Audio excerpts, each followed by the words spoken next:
আপনাকে স্বাগতম। আমি আপনার বন্ধু এবং এই গল্পের সূত্রধার দেবব্রত মজুমদার। চলুন গল্প শুরু করি। ছায়া, এক প্রেতাত্মার গল্প। আমি রুদ্রনাথ মুখার্জি। আজ আপনাদের সামনে 2001 সালে আমার সঙ্গে ঘটে যাওয়া একটি সত্য ঘটনা উপস্থাপন করছি। আপনারা সবাই এতদিনে আমার সম্পর্কে কিছুটা জানতে পেরেছেন, যারা আমার গল্প কবিতা রুদ্রকী শুনেছেন। যারা এখনও শোনেননি, যদি আমাকে জানার আগ্রহ থাকে, তাহলে দয়া করে কবিতা রুদ্রকী অবশ্যই শুনুন। মে মাস ছিল। গ্রীষ্ম তার চরমে পৌঁছেছিল। ছত্তিশগড়ে গরমের সময় প্রবল লু বইতে থাকে এবং সেই গরম বাতাস ত্বক পুড়িয়ে দেয়। আমি ভোরবেলায় খৈরাগড় থেকে ছুইকদান সাইটে পৌঁছে গিয়েছিলাম। সকালে তাপমাত্রা কিছুটা সহনীয় থাকে।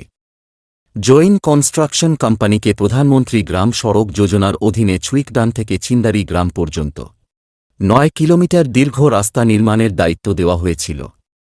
4 দিন আগেই কেন্দ্রীয় গ্রামীণ উন্নয়ন মন্ত্রী এই প্রকল্পের শিলান্যাস করেছিলেন, আর আজ আমি আমার দল নিয়ে সাইটের লেভেল মেজারমেন্ট করতে এসেছিলাম। আমরা চিন্দারি গ্রাম থেকে মাপজোক শুরু করেছিলাম। গ্রামের প্রধান এবং সরপঞ্চও আমাদের সঙ্গে ছিলেন, তারা আমাদের গ্রামের সম্পর্কে জানাচ্ছিলেন। দুপুর পর্যন্ত আমরা মাত্র 1 কিলোমিটারই পরিমাপ করতে পেরেছিলাম। তখন আমাদের সকলের প্রচণ্ড খিদে পেয়েছিল।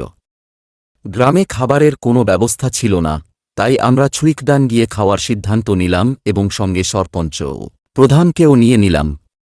খাওয়ার সময় প্রধানজি বললেন, সাহেব, আমাদের ছিন্দারি গ্রামে একটা বাঁধ আছে, যা আপনারা পথের ধারে দেখে এসেছেন। আমি বললাম, হ্যাঁ, দেখেছি, তবে বাঁধটি খুব ছোট। এর বিশেষত্ব কি? তখন প্রধানজি ছিন্দারি বাঁধের গল্প বলা শুরু করলেন। ছিন্দারি বাঁধ কোনো নদীর ওপর নির্মিত হয়নি। এটি খৈরাগড়ের দ্বিতীয় মহারাজ একটি পুকুরকে গভীর করে এক বিশাল জলাশয়ে রূপান্তর করে তৈরি করেছিলেন। বাঁধটি নির্মাণের আগে এটি খৈরাগড় রাজপরিবারের সম্পত্তি ছিল। খৈরাগড়ের দ্বিতীয় মহারাজ এই পুকুরের পাশে এক শীষ মহল, কাঁচের প্রাসাদ, তৈরি করেছিলেন তার বিলাসিতার জন্য। প্রায় প্রতি সন্ধ্যায় মহারাজ তার ঘনিষ্ঠ মন্ত্রীদের সঙ্গে এই শীষ মহলে আসতেন এবং সেখানে সারারাত ধরে মদ্যপান ও নৃত্যের আয়োজন চলত। মহারাজের আমোদ প্রমোদে যোগ দিতে লক্ষ্ণৌ থেকে তবায়েফদের, নর্তকী আনা হতো, যারা সেখানে থাকত যতদিন না মহারাজ তাদের প্রতি আগ্রহ হারাতেন। কিছু তবায়েফ ফিরে যেত, কিন্তু কিছু মহারাজের দুর্বলতা বোঝার পর প্রাসাদেই তার উপপত্নী হয়ে থাকত। তবে তারা বেশিদিন টিকত না এবং হঠাৎ করেই উধাও হয়ে যেত। তারা কোথায় যেত তা মহারাজ ও তার বিশেষজন ছাড়া কেউ জানত না। এই ঘটনা মাসের পর মাস চলতে থাকল। একদিন সন্ধ্যায় এক ব্যক্তি মহারাজের সঙ্গে দেখা করতে শীষ মহলে এল। সে মহারাজকে এমন কিছু বলল, যা শুনে মহারাজ খুশি হয়ে তাকে সোনার হার উপহার দিলেন। সেই ব্যক্তি উপহার নিয়ে চলে গেল। কিন্তু তার চলে যাওয়ার পর মহারাজের মনে অস্বস্তি দেখা দিল। প্রথমবার কোনো নৃত্য না দেখে তিনি তার উপপত্নীকে নিজের কাছে ডেকে নিলেন। পরদিন সকালে সেই উপপত্নী নিখোঁজ ছিল।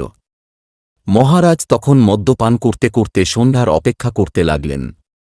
সন্ধ্যা নামল, রাত গভীর হল, কিন্তু সেই ব্যক্তি আর এল না।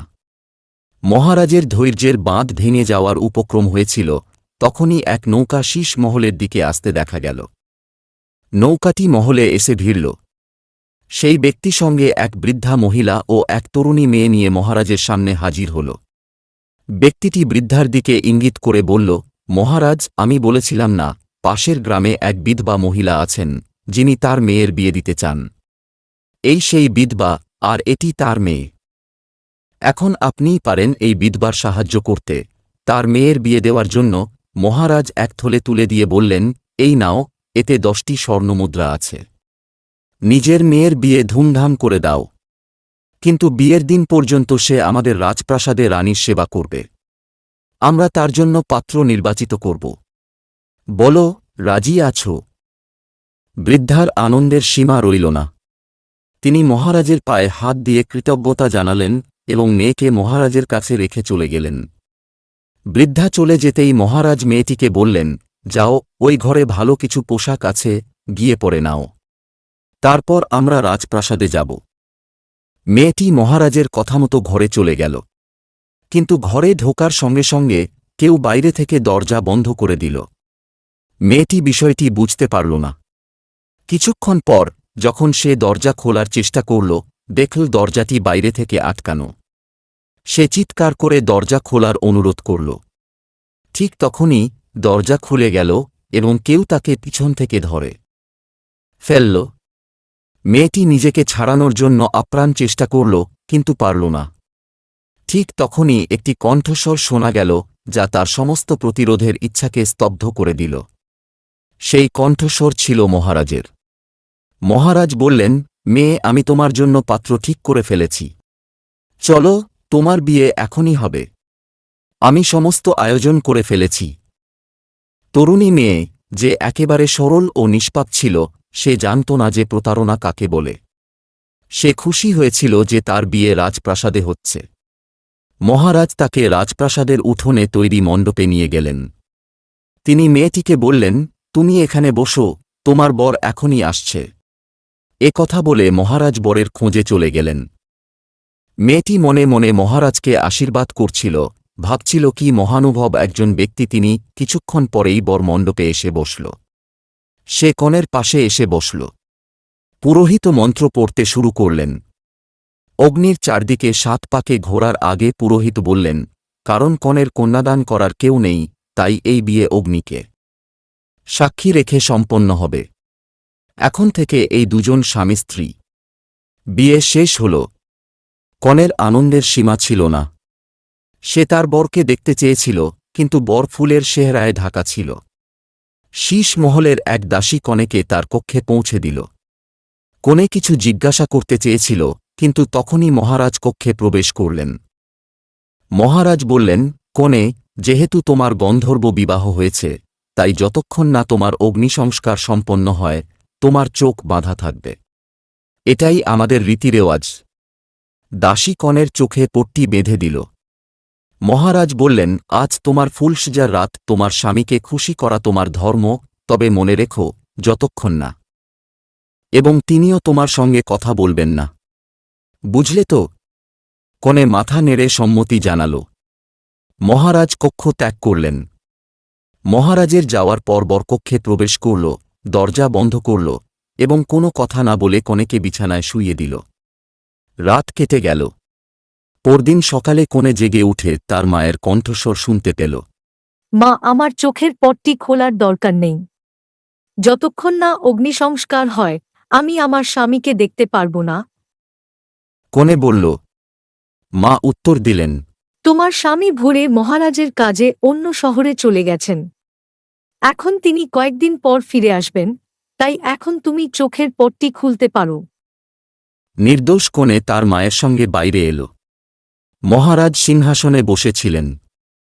মহারাজ বললেন, শোনো কনে, তোমার স্বামী রাজকীয় কাজের জন্য অন্য শহরে গেছে। সে ফিরে এলে আমি নিজে তোমার অগ্নিসংস্কার করাব। এখন তুমি তোমার বাড়ি যাও। আমি আমার কথা রেখেছি। কনে মহারাজের মহানুভবতায় অভিভূত হয়ে কৃতজ্ঞতা জানাল এবং তার মায়ের সঙ্গে চলে গেল। এরপর প্রতিদিন সন্ধ্যায় সেই লোক নতুন কনে ও তার মাকে নিয়ে আসত এবং একই গল্প পুনরাবৃত্ত হতো। অনেক বছর কেটে গেল। একদিন সন্ধ্যায় সেই লোক আর আসল না। মহারাজ অস্থির হয়ে উঠলেন। রাত গভীর হলে একটি নৌকা শীষ মহলের দিকে এগিয়ে এল। পরের দিন সকালে মহারাজের নগ্ন দেহ এক গাছের ডালের মাঝে ঝুলন্ত অবস্থায় পাওয়া গেল। তার গলায় একটি দড়ি বাঁধা ছিল, যার অপর প্রান্ত পানিতে ডুবেছিল। দড়ি টেনে তুলতেই দেখা গেল এর সঙ্গে একটি ভারী পাথর বাঁধা। লক্ষ্য করা গেল সেই রহস্যময় লোকটিও মৃত অবস্থায় পড়ে আছে। একইভাবে মহলবাসী দাসী ও মন্ত্রীর লাশও পাওয়া গেল। এ ঘটনাটি শুধু একজনই প্রত্যক্ষ করেছিল, নৌকার মাঝি। মাঝি বলল, সেই রাতে আমি একটি মেয়েকে নামিয়ে দেই, তারপর সে শীষ মহলে প্রবেশ করে। কিন্তু সকালে সে আর কোথাও দেখা যায়নি। এরপরই মহারাজ ও বাকিরা মৃত পাওয়া যায়। আমি সেই মেয়েকে আর কখনো দেখিনি। গ্রামের প্রধান বললেন, সাহেব, এই কাহিনী সম্পূর্ণ সত্যি। বলা হয়, সেই রাতে যে মেয়ে একা এসেছিল, সে আসলে এক আত্মা ছিল। এরপর থেকে যে কেউ যদি শীষ মহলের দ্বীপে গিয়ে রাত্রিযাপন করে, পরদিন হয় তার মৃতদেহ পাওয়া যায়, নয়তো সে পাগল হয়ে যায়। আমি সম্পূর্ণ গল্প শুনে বললাম, এগুলো শুধুই বানানো গল্প, এমন কিছু হয় না। কেউ কি সত্যিই সেই মেয়েকে দেখেছে? গ্রামের প্রধান বলেন, সাহেব, প্রত্যেক মাসে এখানে কোনো না কোনো যুবকের লাশ পাওয়া যায়, অথবা কেউ পাগল হয়ে ফিরে আসে। এটি সেই আত্মার কাজ, যে মহারাজকে হত্যা করেছিল। আমি বললাম, এগুলো সব মনের কল্পনা মাত্র। ভূত, আত্মা, ডাইনি এসব কিছুই নেই। এই কথা শুনে প্রধান ও সরপঞ্চ রেগে গেলেন এবং বললেন, আমরা শুধু আপনাকে শত করলাম। যদি সাহস থাকে তবে এক রাত সেখানে কাটিয়ে দেখুন, সাহেব। আমি তাদের চ্যালেঞ্জ গ্রহণ করলাম। আমার সহকর্মী ববি ও অজয়ের দিকে তাকিয়ে বললাম, তোমরা কি বলো? তারা বলল, স্যার, আপনি যেখানে যাবেন আমরাও সেখানে থাকব। এ নিয়ে কোনো প্রশ্নই ওঠে না। আমি ববিকে পার্টির আয়োজন করতে বললাম। अगर आपको मेरी कहानियां अच्छी लग रही हैं तो मेरे वीडियोस को लाइक करें और मेरे चैनल को सब्सक्राइब जरूर करें। साथ में बेल आइकॉन को दबाना मत भूलिए ताकि आपको मेरी नई वीडियोस की जानकारी मिलती रहे। धन्यवाद।